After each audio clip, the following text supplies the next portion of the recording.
abrimos un nuevo capítulo de esta linda columna que tenemos aquí en Data Universitaria, Historias en la Luz, en donde te contamos reseñas sobre algunas películas de cine que no conocías, una actividad, una propuesta extensionista de la Facu de Comunicación. Estamos con el docente investigador Damián Parisotto. Dami, ¿cómo estás? Bien, Lautaro, ¿cómo estás? Muy bien, gracias por acompañarnos de nuevo. Bueno, ¿qué peli nos has traído hoy?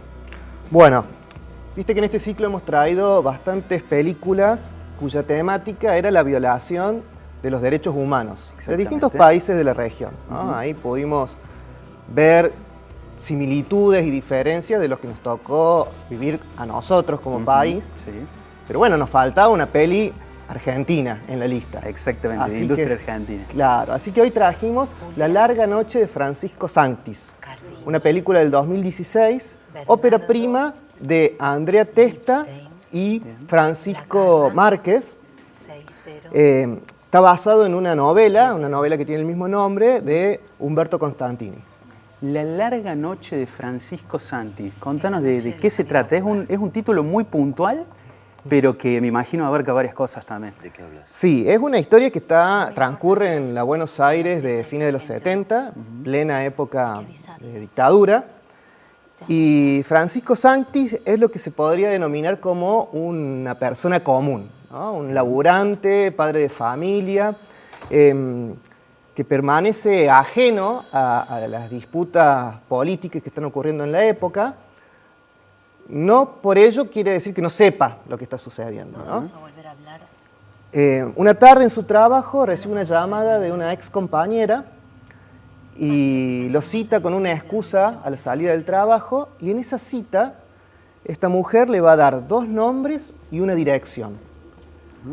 Esos 2 nombres pertenecen a personas que van a ser chupadas, que van a ser secuestradas esa misma noche por un grupo de tareas. Entonces Francisco se encontrará ante un dilema ético, digamos, si intentar llegar y salvar a esas personas, avisarles, lo que implica poner en riesgo su propia vida. Sí, y lo deja también en una encrucijada como para ver, bueno, ¿qué hago? ¿Voy? ¿No voy? Dami, me imagino el dolor, la angustia que siente el personaje. ¿Eso lo podemos ver reflejado también en la película? Sí, claro. Francisco va a estar todo el tiempo atravesado por el miedo, por la angustia, por la paranoia. Y yo creo que eso lo sentimos, nos llega a nosotros como espectadores, lo sentimos en carne propia, de alguna manera. Y a mí me parece que es el gran mérito de esta película, ¿no? Porque, ¿de qué hablas? Bueno, porque logra retratar a una parte de la sociedad, la mayor parte de la sociedad de la época, que no estaba directamente involucrada en el conflicto político, pero justamente no era indiferente, sabía lo que sucedía, pero por miedo, ¿no? Por este instinto de supervivencia o por lo que sea,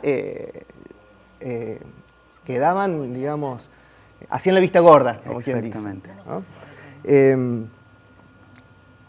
A mí me parece muy interesante esto porque quizás la mayoría de las películas argentinas que retratan esta época y esta situación lo hacen teniendo como protagonistas a víctimas y victimarios del terrorismo de Estado.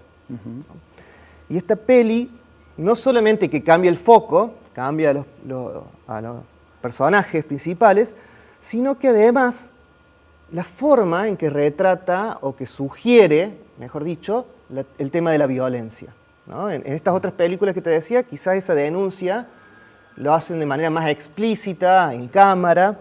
Acá todo el tiempo vamos a estar esperando que llegue ese momento tétrico, digamos, ¿no? Durante todo el relato, y ese momento se va a ir postergando, y eso me parece muy interesante lo que propone la película.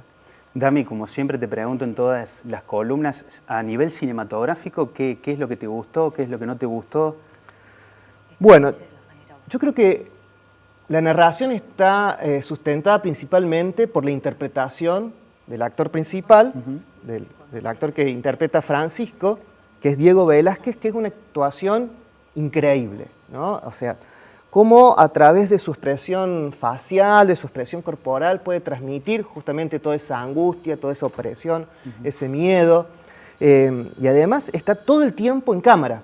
Durante todo el relato se muestra todo el tiempo lo que le va pasando, lo que va haciendo Francisco. Entonces, bueno, hay un mérito muy grande ahí a nivel interpretativo, pero no es el único mérito, a mi entender, de la película. Otro es a nivel fotográfico, porque nos retrata a una Buenos Aires de época, nocturna, desierta, ¿no? Donde va a estar transitando Francisco. Y a medida que el relato va avanzando, vamos a notar que esa propuesta fotográfica de esa ciudad, de ese entorno, va mutando como sutilmente de algo realista a algo onírico, le llamaría, ¿no? Que tiene que ver con lo que va atravesando el personaje, ¿no? Que va atravesando cada vez más, se va metiendo en una situación de pesadilla. Entonces, fotográficamente está esa propuesta también, que también está acompañada desde el sonido, porque no nos damos cuenta, o es nuevamente muy sutil, pero hay una propuesta de zumbido, de bullicio, un sonido permanente que nos incomoda y que tiene que ver justamente con esta propuesta, ¿no? Onírico, de pesadilla. Y otra cosita más que quería decir con respecto al sonido es que me parece una apuesta muy jugada, es que no utilizan música. O a lo mejor hay alguna canción en algún momento que es diegética, es decir, que forma parte de la historia, que escuchan los personajes. Bueno, básicamente es un relato minimalista, ¿no? Con todos los elementos muy bien utilizados para tener una vuelta de tuerca sobre esto que ya hemos visto muchas veces, que son historias de la dictadura. Damián, ¿dónde podemos encontrar entonces esta peli? Esta película está en la plataforma Cinear Play. Como siempre decimos, es una plataforma gratuita que invitamos a loguearse. Argentina no solamente tiene un cine destacado gracias a las políticas de Estado para producir esos contenidos, sino también estos lugares para poder verlos, ¿no? O sea, Cinear Play forma parte del Sistema Nacional de Medios Públicos y es una apuesta muy importante que es el Estado junto con otros espacios, como por ejemplo los espacios Inca, los cines, digamos. Entonces, bueno, hay que usar esos espacios que son muy importantes para nuestro cine y para nuestra cultura. Damián, como siempre, excelente. Muchísimas gracias por formar parte de este espacio y por llevar adelante Historias en la Luz.